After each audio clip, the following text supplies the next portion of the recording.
for your life.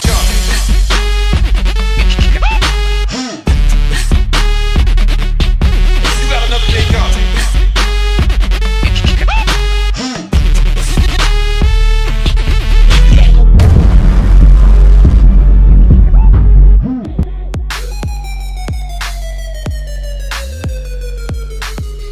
Now we'll be doing the review of the G&G Combat Machine that I have in my hands right here. This one is a longer version of the Combat Machines, obviously, and it is the what a lot of people call the DMR version. It's longer than the carbine, and I'll get the barrel length later. So,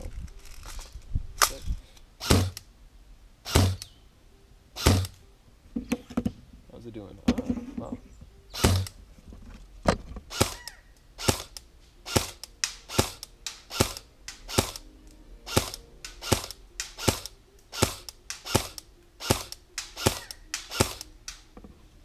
That's basically with no sights hitting at 100 feet with .2, so that's pretty good.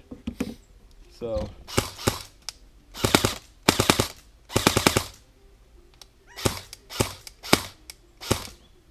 alright, this is the same thing, but now with .25s.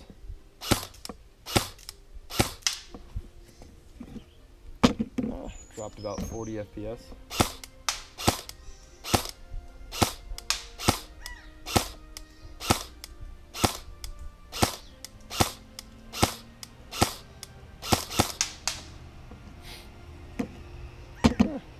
It's doing pretty good.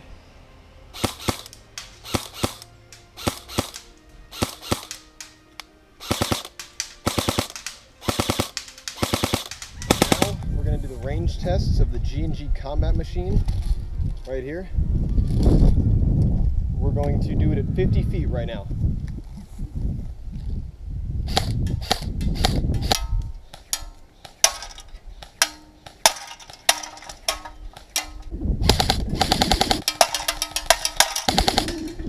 Too easy. All right, let's go out to 100 feet. All right, this is 100 feet with the G&G Combat Machine.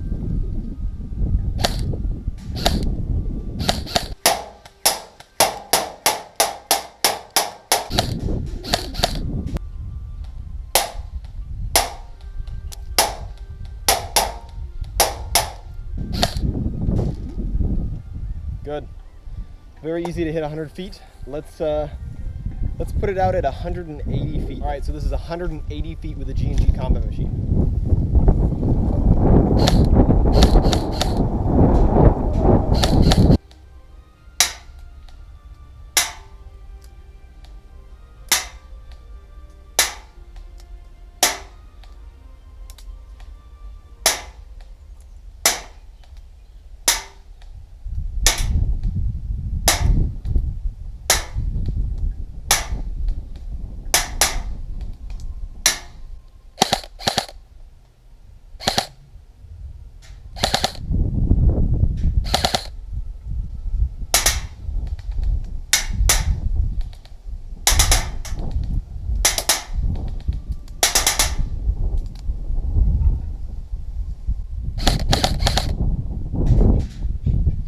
All right, 180 feet, very doable for the G&G Combat Machine. We're gonna move it out to 220 feet now, and then we're gonna try it at 260 feet. All right, now we're at 220 feet for the G&G Combat Machine. Let's see if we can do it.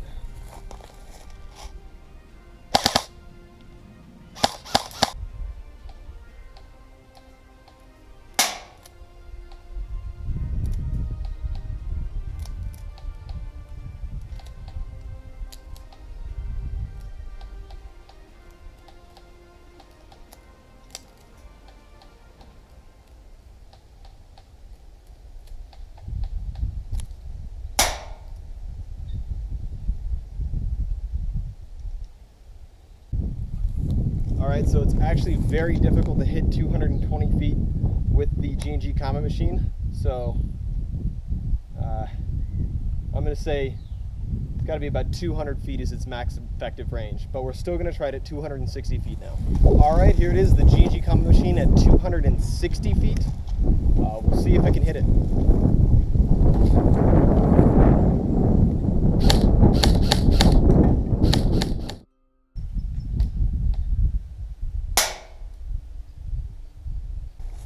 think I hit it once or twice, but pretty sure that 260 feet is outside of its max effective range. But we're going to try to hit a 300-foot target now. Since we have the range and capability of hitting 300 feet at Project Airsoft California, I'm going to go ahead and try it with this. Pretty sure I won't hit it though. I'm pretty sure the BBs actually aren't getting out past 260 feet thereabout.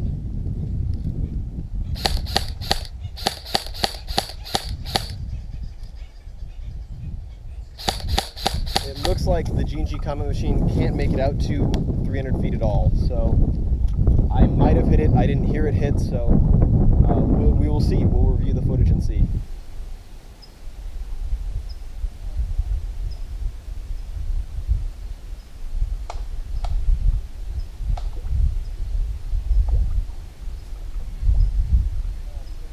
So before we get into the actual close-up review, let me show you this one problem with the end of the barrel of the rifle. So there's a set screw that goes into the threads of the rifle through the orange tip. And it looks like it protrudes into the barrel, not hitting the inner barrel because it's a few inches behind where the set screw is, but it looks like it nicks BBs that come out of the inner barrel, disrupting their flight and making the gun very inaccurate. So here's all the pictures of it. Just keep that in mind. It might not be every rifle, it might just be this rifle, but I believe it's across the board. Alright, so next up we have the G&G Combat Machine. So this one, if you have been in Airsoft, you've probably heard of the G&G Combat Machine before, and this is like every other G&G Combat Machine I've ever seen, brand new in box. So this is the longer version, obviously. It's a longer barreled version with a longer monolithic top rail and quad rail on the sides. So it's a really nice gun. I'm very surprised at how well built it is. Now, if you don't know about these, they are almost entirely made of plastic. Plastic lower, plastic upper, plastic rail system, plastic stock, plastic grip. The metal parts consist of the barrel, sights, the buffer tube, trigger.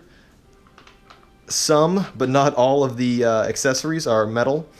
Accessories to the gun like the fire selector and magazine release are metal. Trigger is metal.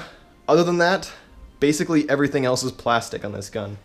But it feels really nice for being completely plastic and makes the gun extremely light. It also looks like metal from a little bit of a distance, so that's also a really good plus. Adjustable stock, everything works like it would on a normal rifle, it just is plastic and a lot lighter. There's no real specialties about this other than it already comes with a free-floating rail and comes with a sling attachment point. There is a little bit of a gripe with this though.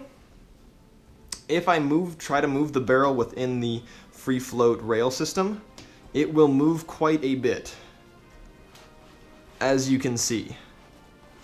It comes with a fake gas tube, or at least the end of a fake gas tube. As you can see, it comes with the end of a fake gas tube, which is a pretty nice addition. Comes with an interesting grip that's not a regular M4 grip, which I like these a lot better. Looks sort of like an HK416 grip. It also, I'm very impressed with the magazine, which is also plastic, but it has these gripping, like, rubber on it. It has this gripping rubber and finger grooves, which is really nice. It feels really great to grip, and when you put it in the gun, usually everybody grips right here, which I know I do. Now I kind of like to grip there, but it looks a little bit more dorky to me, so I don't do it, but I definitely want to keep that magazine if I ever decide to get rid of this rifle. It's a great starter gun. It should last you a pretty long while. It's a very resilient airsoft gun.